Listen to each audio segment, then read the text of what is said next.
a quem tu persegues. Duro é para ti recalcitrar contra os aguilhões. E ele, tremendo e atônito, disse: Senhor, que queres que eu faça? E disse-lhe o Senhor: levanta-te, entra na cidade, e lá te será dito o que te convém fazer. E os homens que iam com ele pararam espantados, ouvindo a voz, mas não vendo ninguém. E Saulo levantou-se da terra, e abrindo os olhos, não via a ninguém. E guiando-o pela mão, o conduziram a Damasco. E esteve 3 dias sem ver, e não comeu, nem bebeu. Que Deus nos ensine a sua palavra e a sua vontade para a nossa vida, em nome de Jesus. Amém. Não existe uma cidade no mundo chamada Napoleão Bonaparte.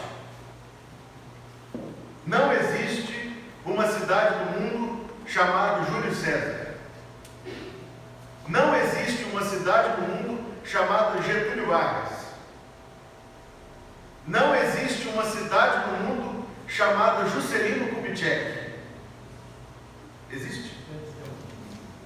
Perdão, então existe. Não existe uma cidade no mundo chamada Fernando Henrique Cardoso. Se existisse, ninguém ia querer morar lá. Não existe uma cidade no mundo, mas existe uma das maiores cidades do mundo, cujo nome é São Paulo, capital do estado de São Paulo. O maior nome da fé cristã, sem dúvida, é Jesus Cristo, mas o segundo maior é Paulo de Tarso.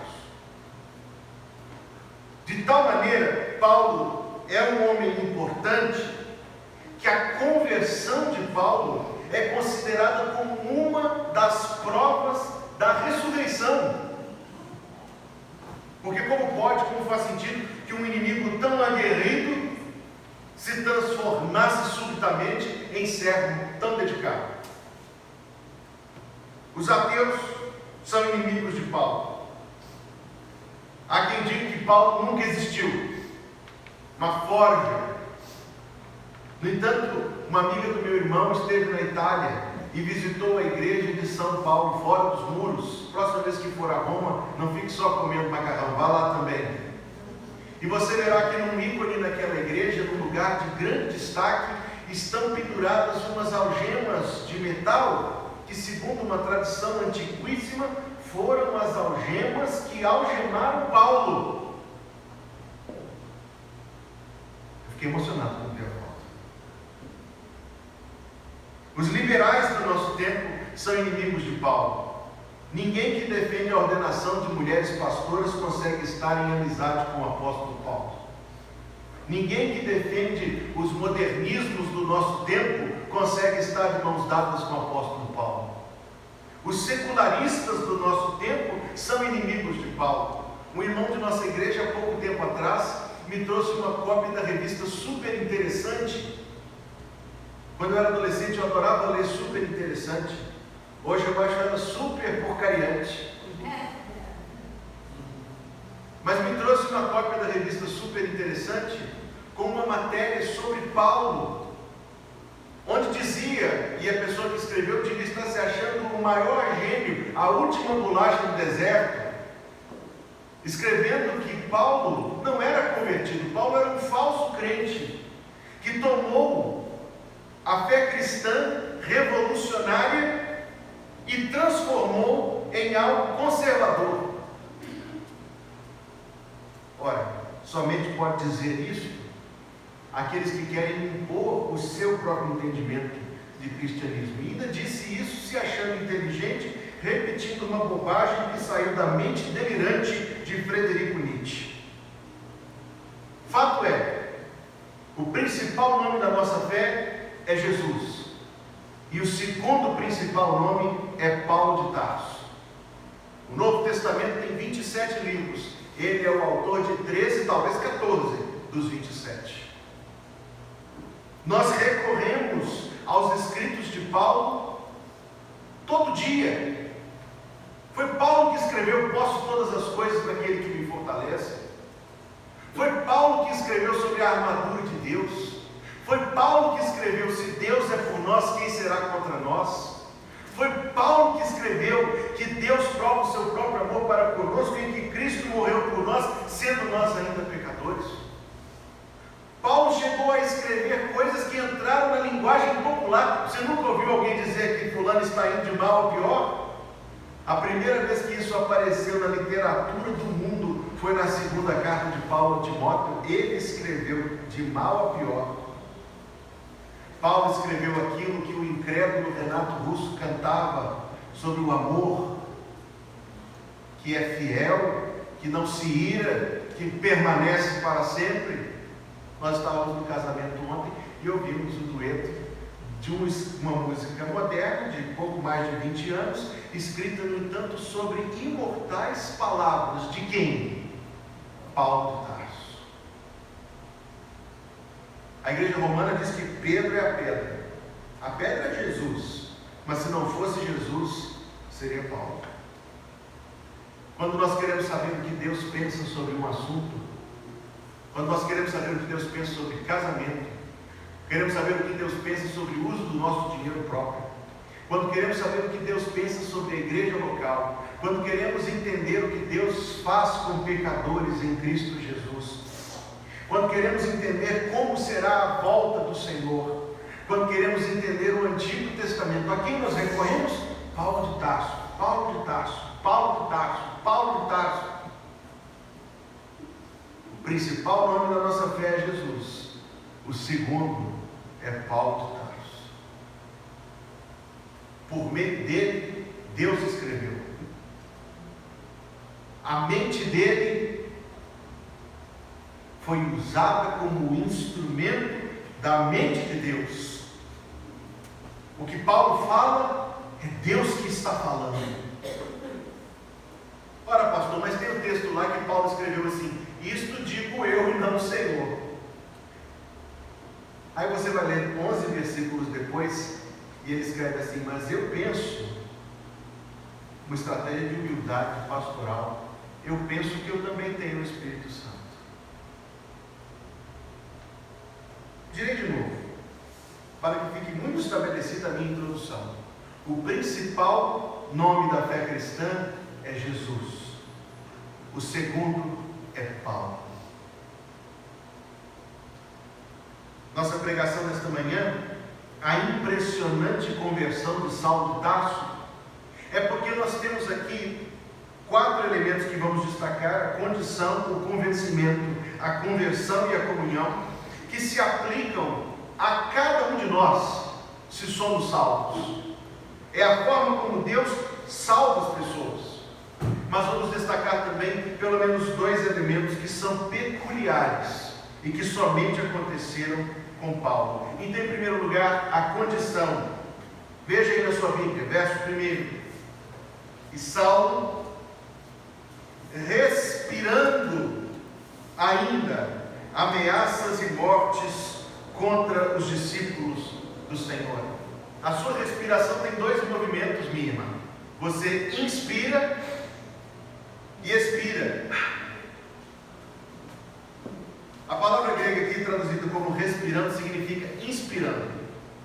E a verdade é do movimento respiratório, como se Paulo estivesse num cômodo cheio de uma fumaça, e aquela fumaça fosse ódio.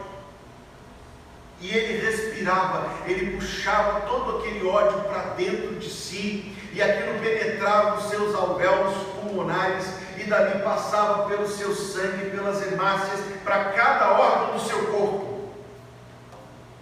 Obviamente é uma metáfora, mas uma metáfora que está nos dizendo que cada fibra da carne do apóstolo Paulo tremia de ódio contra os crentes.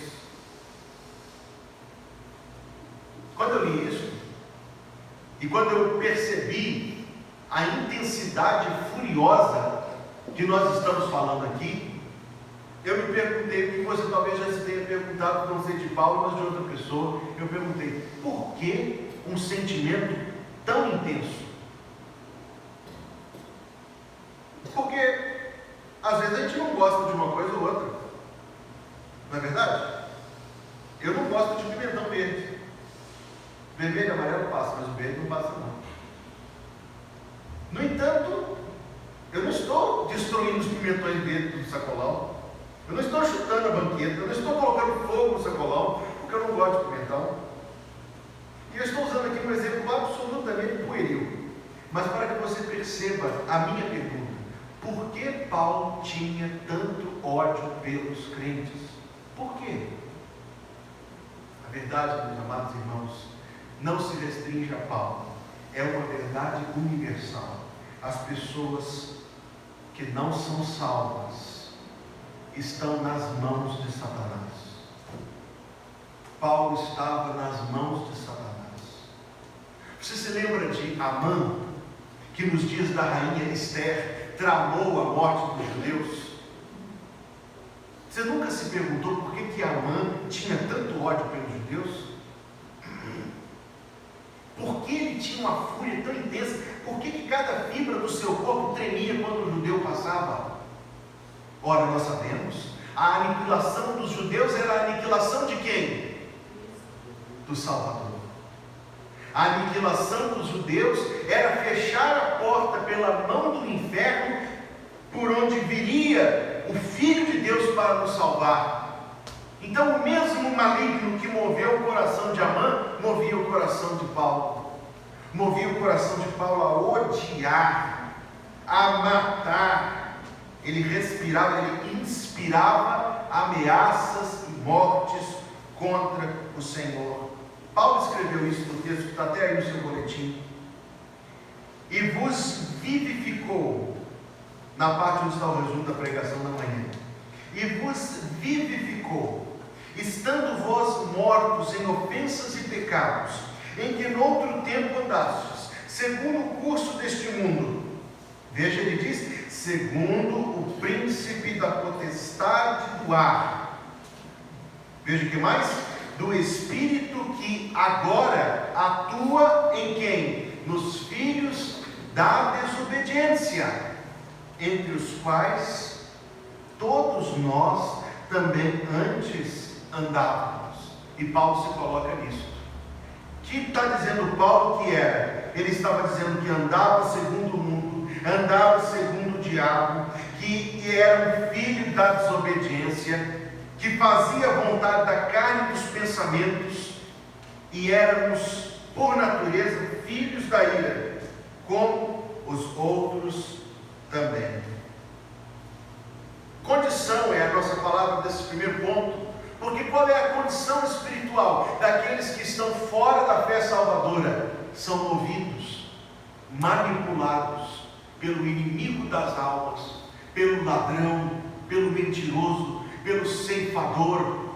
São movidos nas suas ideias, atraídos nos seus desejos por Satanás. Nem todos do mesmo jeito, é verdade.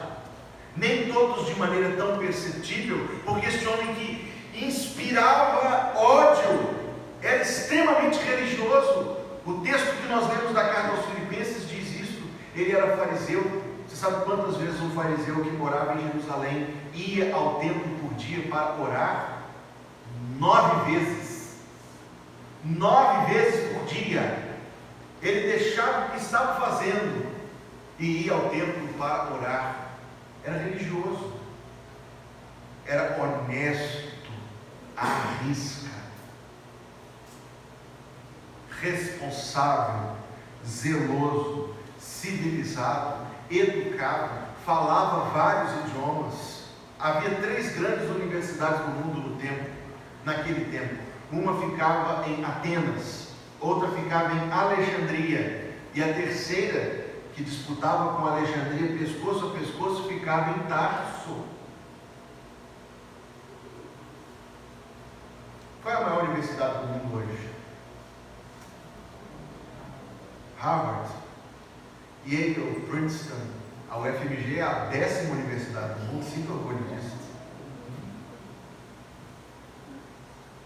Um homem que tinha altíssimo grau de educação, um homem que tinha conhecimento de pelo menos 3 idiomas dificílimos naquele tempo, um homem honesto, correto, religioso a ponto de ir ao templo orar 9 vezes por dia. Com tudo isto, ele era um inimigo de Deus. E pensando estar fazendo a vontade de Deus, estava sendo movido por Satanás. Todo mundo é servo. Todo mundo é servo. Resta saber de quem. Você é servo. Eu sou servo. Todo mundo é servo. Resta saber de quem. As pessoas que estão fora do reino salvador de Jesus estão perambulando pela vida, fazendo a vontade de Satanás. É normal para mim, meus amados, é normal para mim que uma pessoa não convertida seja endurecida quanto à correção do Evangelho, porque ela faz aquilo que ela acha que está fazendo, a vontade da carne e dos pensamentos. E ela disse para nós, olhando nos olhos, que mal tem? Espanta quando o crente faz isso. Quando o não crente faz isso, não espanta. Estão reunidas aqui nesta ideia principal, a essência de tudo que existe fora da salvação: incredulidade, religiosidade, violência, obras, empenho em propósito fora do propósito de Deus. É uma construção espiritual horrenda. E Paulo estava no último andar, porque ele diz: eu era o principal dos pecadores. Agora, minhas palavras iniciais nesta manhã são terríveis, eu sei disso. Mas há somente duas possibilidades: ou este foi o seu estado, o seu, ou este é o seu estado. Talvez você não seja tão agressivo quanto Paulo. Talvez a sua fibra da carne não trema diante do Evangelho. Mas ao mesmo tempo, ou este foi o seu estado antes de Cristo te salvar, ou este é o seu estado. As pessoas, meus amados irmãos, ficam 2 horas numa fila para andar 2 minutos numa montanha russa. As pessoas pagam para terem a sua pele perfurada por agulhas quentes, injetando tinta na epiderme, e pagam caro. As pessoas acordam cedo para ir para a academia e colocam um bom dinheiro ali, não é? As pessoas fazem o que querem. Esta é a verdade. Mas a verdade, meus queridos, é que a vontade de alguém não é livre até que tenha sido liberta pelo Evangelho.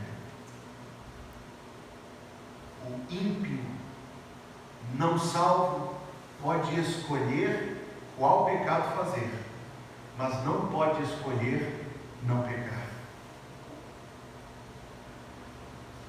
Há ímpios religiosíssimos neste país, que está cada dia se tornando um país mais e mais secularizado. Nós ainda vemos pessoas que vão para pelo menos 2 principais cidades de peregrinação religiosa no Brasil. Uma é Juazeiro do Norte e a outra é Aparecida do Norte, pagando promessas de uma categoria absurda, carregando pesos por quilômetros por causa da sua religiosidade. No entanto, eu mencionei o religioso, eu mencionei o tatuado, eu mencionei a fila da montanha russa, eu mencionei a academia, e nós vivemos pessoas que, fazendo a sua vontade, não têm a menor receptividade para o Evangelho. Não é assim? O Evangelho é gratuito. É melhor pagar por algo do que receber a gratuita palavra da parte de Deus. O estado de Paulo ou foi o seu, ou é o seu. Não há outra possibilidade. Verso número 3. Indo no caminho, aconteceu que chegando perto de Damasco, dizem, eu nunca fui a Damasco, você já foi, mas dizem que fora de Damasco, coisa de 30 quilômetros, existe uma capelinha antiquíssima, que marca o lugar onde foi este encontro. Eu gostaria de ir lá um dia para ver isso. Fora de Damasco, perto de Damasco, subitamente o cercou um resplendor de luz do céu. Esse testemunho de Paulo se repete no capítulo 22 e se repete no capítulo 26. E eu nunca estive lá, eu disse isso novamente, você já esteve, mas me disseram que o meio-dia daquela região da Síria é como se o sol estivesse entrando dentro do seu corpo. É o que me disseram. No entanto, o texto nos fala de um resplendor de luz do céu, não o sol. Céu aqui não sendo a atmosfera, mas sendo a glória da eternidade. É a entrada, o contato pontual do mundo além com o mundo aqui. Uma porta do céu se abriu, por onde Cristo veio pessoalmente ao encontro de Paulo. Em Atos 22 ele diz que a luz não vinha de cima, ele diz que a luz o rodeou por todos os lados. Em Atos 26 ele diz que era uma luz que excedia o sol. Você consegue olhar para o sol? Toda vez que cantamos aquele hino eu fico pensando nisso. Se no céu o sol ardente, quando visto em seu ardor, quem contemplará aquele que do sol é o Criador? Nós não conseguimos sequer imaginar isso, mas uma luz maior do que a do sol, rodeando Paulo. Saulo. Caindo em terra, alguns dizem que ele estava a cavalo, provavelmente não, mas provavelmente estava de burro mesmo, que dava conta da viagem. Caindo em terra, ouviu uma voz que lhe dizia, vamos pensar nisso, Saulo, Saulo. Quem escreveu o livro dos Atos? Rapidamente, quem escreveu o livro dos Atos? Lucas escreve duplos vocativos sempre na categoria de repreensões. Marta, Marta. Cadê ela? Ó, estava aqui. Quando ela chegar, eu vou falar, Marta, Marta. Lucas escreve Jesus entrando na casa do fariseu dizendo, Simão, Simão. Lucas escreve Jesus virando para Pedro dizendo, Pedro, Pedro. Duplos vocativos no escrito de Lucas são sempre exortações. Jesus diz para ele, Paulo, Paulo. A segunda parte foi, por quê? Você sabe por que você age como age? Você conseguiria responder esta pergunta de Jesus? Se a respeito de determinada coisa da sua vida, se a respeito do seu tempo diário com Deus, se a respeito do seu dízimo, se a respeito da sua obediência, se a respeito do seu compromisso, Jesus te perguntasse por quê, você conseguiria responder? Ele perguntando, por que você faz o que faz? Por que você age como age? Nós muitas vezes, amados, fazemos as coisas sem nos dar a entender daquilo que nos leva a agir.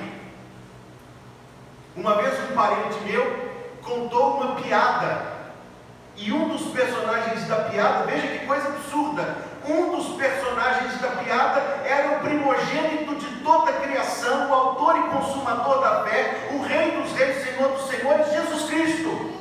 Era uma personagem de uma piada.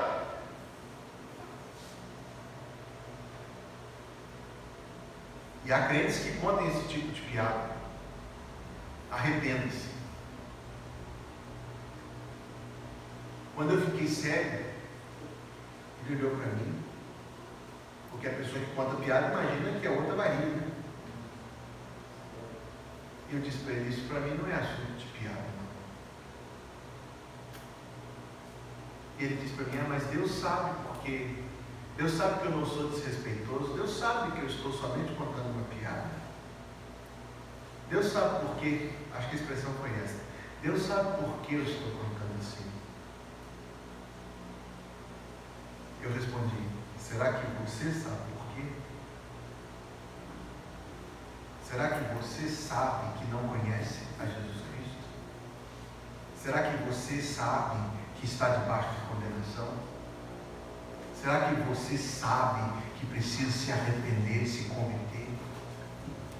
Porque a palavra de Jesus é esta: por que salvo? Disse eu que antes Paulo estava agindo na sua condição de movido por Satanás, e a pergunta de Jesus revelou exatamente isto a ele. O ponto 2 é convencimento. Porque quando Jesus pergunta por quê, Paulo pôde compreender que o que estava fazendo pela vontade terrível do inimigo.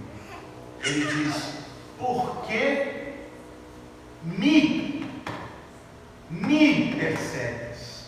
Jesus não perguntou: Saulo, Saulo, por que persegues os crentes? Ele não perguntou: por que persegues as igrejas? Ele não perguntou: por que persegues o Evangelho?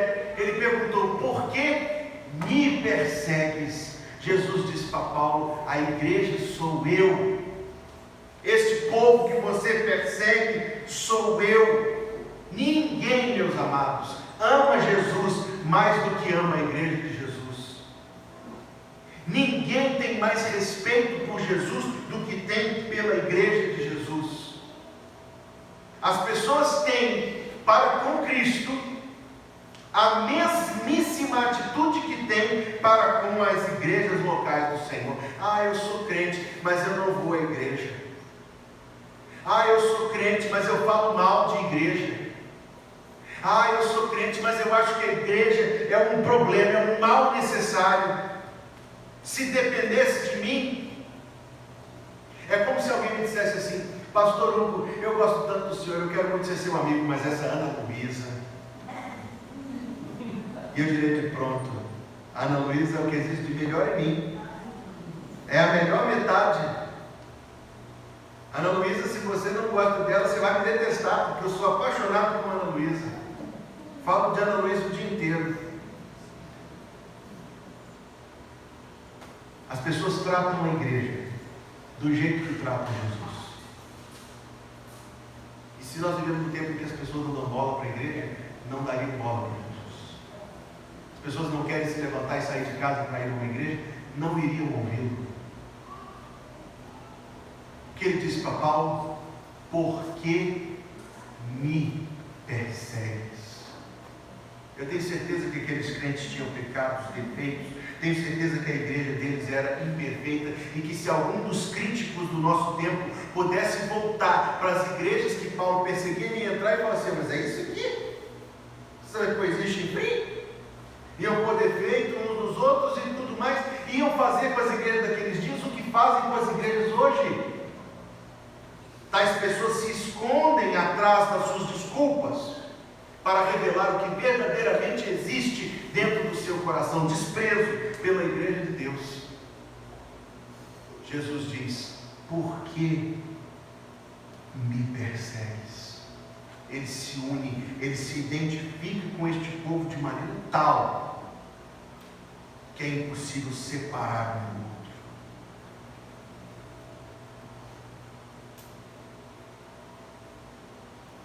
Não existe salvação. Não existe experiência genuína de salvação sem que Deus tenha primeiro quebrantado o nosso coração pelo convencimento dos nossos pecados. Eu me lembro quando tinha somente 12 anos de idade e fui convencido pelo Espírito Santo dos meus pecados. E eu me lembro de um período de algumas semanas em que meu coração estava tão pesado, tão entristecido, em que eu lia a Bíblia, uma pequena Biblinha que tem, que hoje eu uso para fazer visitação, e não tinha paz no coração. Deus tinha tirado toda a paz do meu coração, falsa, para que eu encontrasse a verdadeira paz que há no Evangelho. A experiência de salvação, meus queridos, não é simplesmente passar a frequentar a igreja, ou simplesmente passar a dizer que é crente e colocar umas musiquinhas evangélicas na playlist. É um convencimento verdadeiro de que somos inimigos de Deus e que devemos nos reconciliar com Deus.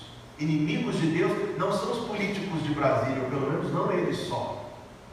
Inimigos de Deus não são os ladrões e os usuários de drogas que nos trazem de vez em quando alguma preocupação, quando arrancam o nosso para-brisa ou quebram a nossa janela.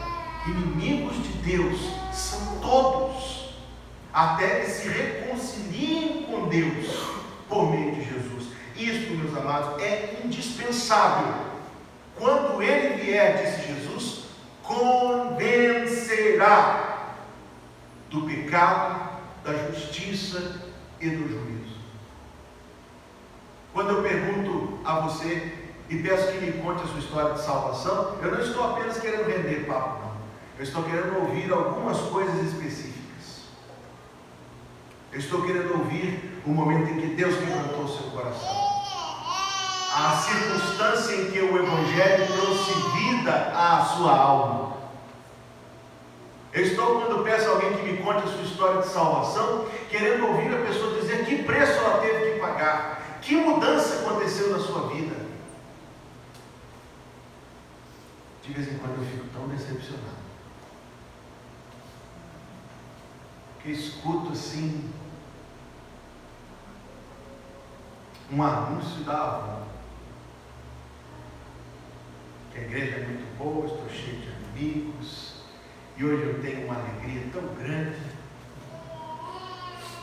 a alegria é imensa, a alegria do Evangelho é imensa, mas antes dela veio uma tristeza tão profunda, a tristeza de entendermos que somos pecadores e que precisamos de perdão. Porque quando a luz entra, o que ela mostra? Se a sua mão está suja no escuro, você não vê. Mas na hora que acende a luz, você olha. E quando a luz do Evangelho ilumina nossa alma, amados, nós vemos manchas tão terríveis que só Cristo pode limpar e limpar. A condição espiritual, o convencimento. Mas convém eu dizer aqui que Paulo foi a última pessoa a ter um encontro pessoal com Cristo ressurreto, sabia? Você vai me dizer, pastor, mas logo em seguida Ananias encontra-se com Jesus. Jesus apareceu para Paulo outras vezes. João, no Apocalipse, teve um encontro, sim. Não diz que foi o último encontro, diz que Paulo foi a última pessoa a ser acrescentada na lista de pessoas que se encontraram com o Cristo vivo. Eu estava ontem de manhã examinando um candidato ao ministério pastoral e perguntei a ele, existe apóstolo hoje? Ele falou assim, não. Eu falei, mas por que não? Eu falei assim, porque o apóstolo é quem tem um encontro vivo com Jesus. Eu falei, tá certo, mas Jesus não pode aparecer para mim, ou para a Janete, ou para a Martinha, não? Marta. Eu falei para vocês que ele falou. Jesus não pode? Bem, há um texto bíblico que diz que não. Paulo falou assim, e por último de todos, apareceu a mim. Primeira carta aos Coríntios, capítulo 15, verso 8. Paulo falou, por último de todos, apareceu a mim. Então, quando você achar muito bonitinho aquele vídeo no YouTube que te mandaram, do testemunho da irmã Filoquinha, a irmã Filoquinha dizendo que encontrou com Jesus, fala assim, ô irmã, a irmã é uma crente muito sincera, eu acho, mas a Bíblia não concorda com a irmã não. O último a encontrar-se com Jesus foi Paulo. A boa notícia é que todos os não por pouco tempo, mas perpétua e permanentemente. Condição, convencimento, conversão. A voz em terra me dizia: Saulo, Saulo, por que me persegues? E ele disse: Quem és, Senhor? E disse o Senhor: Eu sou Jesus a quem tu persegues.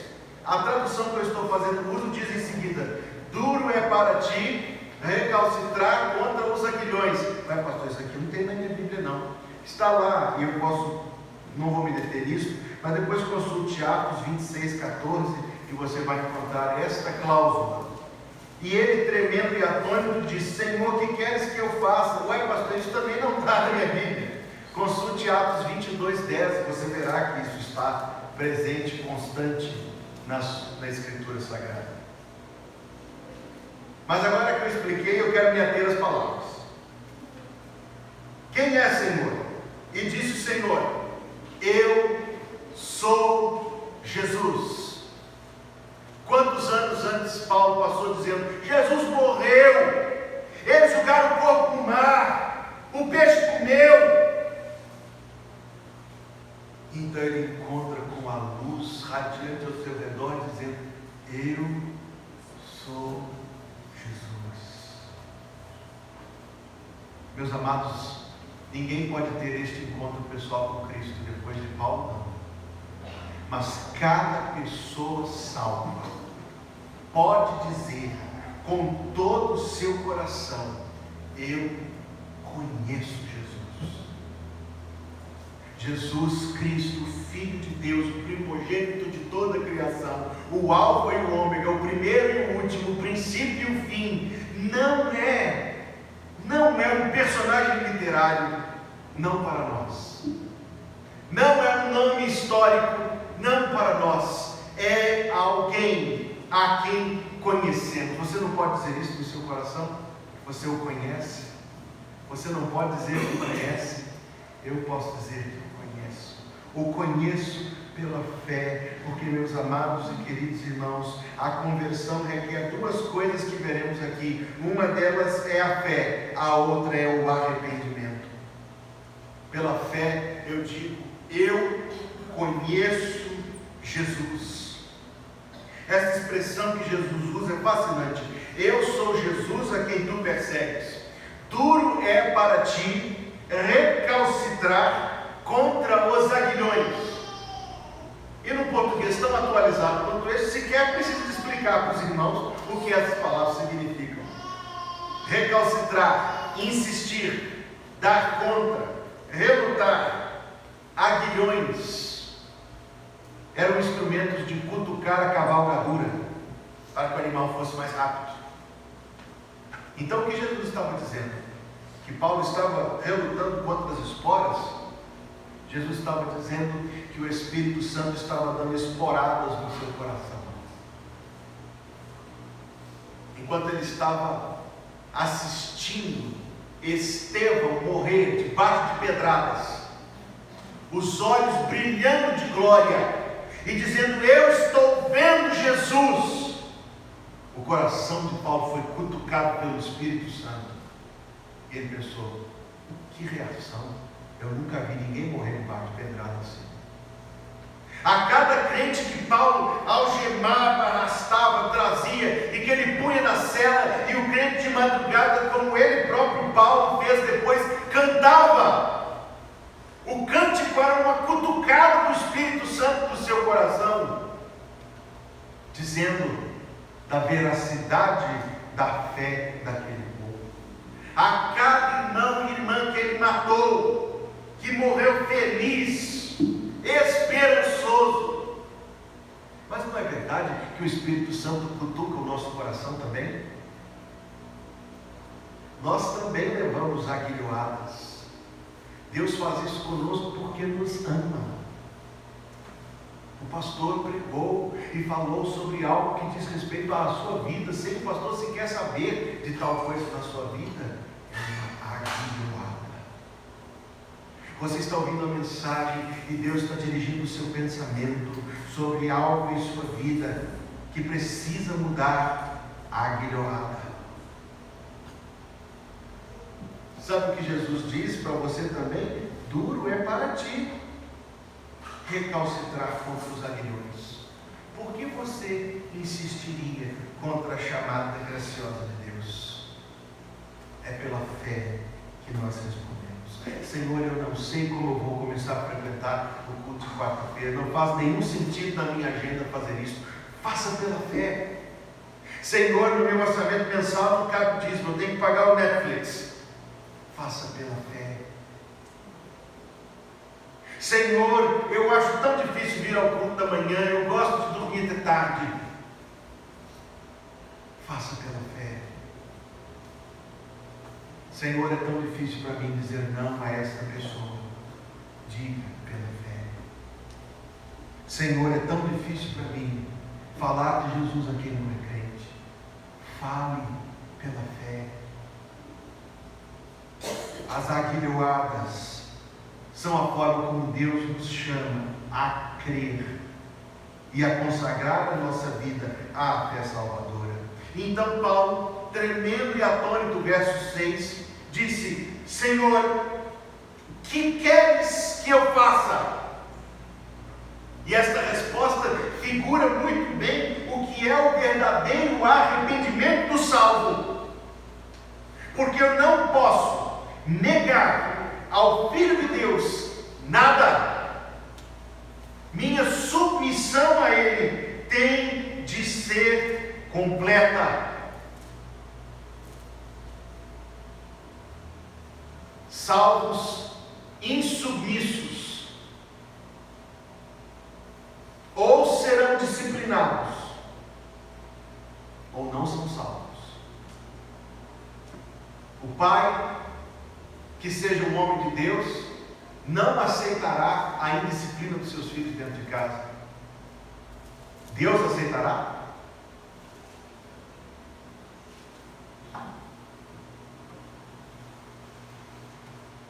O milagre da salvação é esta forma como Deus, na sua graça infinita, conquista o nosso coração por completo. Paulo diz: eu quero conquistar aquilo que me conquistou.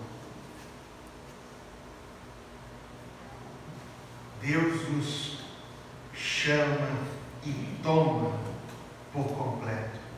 Você não poderá dizer que Jesus é seu. Escute isso. Você não poderá dizer que Jesus é seu se Ele não puder dizer que você é dele. A entrega há de ser total, para que a posse seja total. Ele diz: o que queres que eu faça? Você pode dizer isso ao Senhor? O que queres, Senhor, que eu faça? Mas quando Ele nos responder, diremos: não, Senhor, isso não. A pergunta foi total: Senhor, o que queres que eu faça? E aí Jesus diz: levanta-te, entra na cidade, mas não para matar os crentes. Mudou.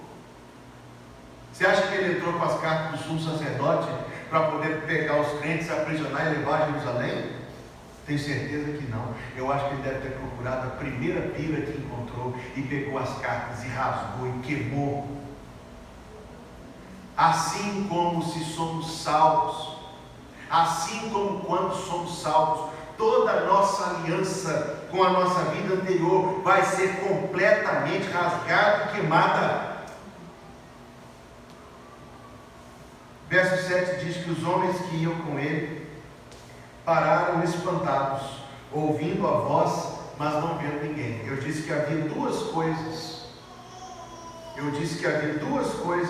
Da conversão de Paulo, que eram específicas da conversão de Paulo. Uma delas foi um encontro pessoal com Jesus, e na verdade é somente esta, mas veja que isso se manifesta novamente, porque os que iam com Paulo ouviram a voz, a conversa era com eles também. Por que me persegue? Sem dúvida, ou pelo menos quero crer nisto, eles se converteram também, mas não viram ninguém. Por quê? Porque Paulo seria um apóstolo, uma testemunha ocular da ressurreição. Eles não. Crentes, sem dúvida, mas não apóstolos. Paulo seria um apóstolo. Paulo viu a Jesus. O Valdemiro Santiago não viu a Jesus. Não sei nem se ele crê em Jesus, mas quanto a vê-lo, não viu. Paulo não disse que foi o último? Verso 8: Saulo levantou-se da terra e, abrindo os olhos, não via ninguém, e guiando pela mão, o conduziram a Damasco. E esteve 3 dias sem ver, e não comeu nem bebeu. Você consegue imaginar, meu amado, a profunda tristeza que dominou o coração de Paulo, quando na sua mente passavam quantos e quantos crentes ele tinha assassinado? E então ele subitamente foi tomado da compreensão de que eram os seus irmãos e irmãs em Cristo. A tristeza que dominou o coração de Paulo por toda a sua vida. Dizem alguns que ele tinha 28 anos de idade quando isso aconteceu. Só, era jovem. A tristeza de ter vivido toda a sua vida como um inimigo de Deus, o dano que ele tinha causado nas igrejas. Quanto ele tinha trazido de prejuízo do povo de Deus. Por isso ele ficou sem comer. Jejum na Bíblia é tristeza, não é algo que você marca na sua agenda fazer. Vou ficar em jejum para eu achar uma esposa. Eu não fiquei em jejum e achei uma esposa. Vou ficar em jejum para eu aumentar meu salário. E Deus que coloca comida na sua mesa precisa que você passe fome para Ele te dar alguma coisa? Deus é assim? Jejum é algo espontâneo, movido de uma tristeza profunda. Paulo ficou 3 dias triste,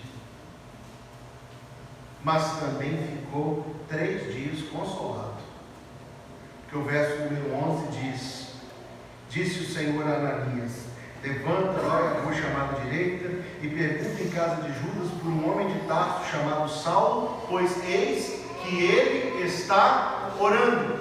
Paulo ficou 3 dias triste, mas 3 dias orando pela primeira vez na vida. Ele ia no templo 9 vezes por dia, mas não sabia o que era orar. Ele foi orar pela primeira vez, orar de verdade, sentindo o testemunho do Espírito Santo de que a sua voz era ouvida no céu. Ele foi orar de verdade somente depois da sua salvação. Depois da salvação, Deus nos recebe como amigos. A bem da verdade, a figura da salvação é esta: nós chegamos diante de Deus como aquele filho que falava assim: Pai, pequei contra o céu e diante de ti, não sou digno de ser chamado teu filho, trata-me como um dos teus empregados. E Deus nos abraça, beija e diz: depressa, trazei a melhor roupa, alva, lavada no sangue do Cordeiro, trazei um anel, porque este é meu, coloque sandália nos pés, porque este meu filho estava morto e reviveu, estava perdido e foi achado. Nós chegamos a Deus como mendigos pedintes, e Deus nos faz príncipes, devedores a Ele. Um saldo negativo impagável, que no minuto da graça se torna uma riqueza incalculável. Até mesmo um assassino como Paulo pode ser salvo. Mas e aí? E aí, Ele vai trabalhar por toda a sua vida, isso é domingo que vem, para que o seu arrependimento fale mais alto que os seus pecados. Ele vai trabalhar a vida inteira. Ele vai carregar a cruz que foi colocada sobre seus ombros a vida inteira. Mas em cada minuto da vida inteira, este gigante não tem uma cidade chamada Getúlio Vargas, mas uma das maiores cidades do mundo se chama Paulo de Tarso. Este gigante, em cada minuto da sua curta vida neste mundo, Paulo não tinha 60 anos quando morreu. Em cada minuto, ele teve comunhão com Jesus. Isto, portanto, é ser salvo. Uma condição de morte espiritual.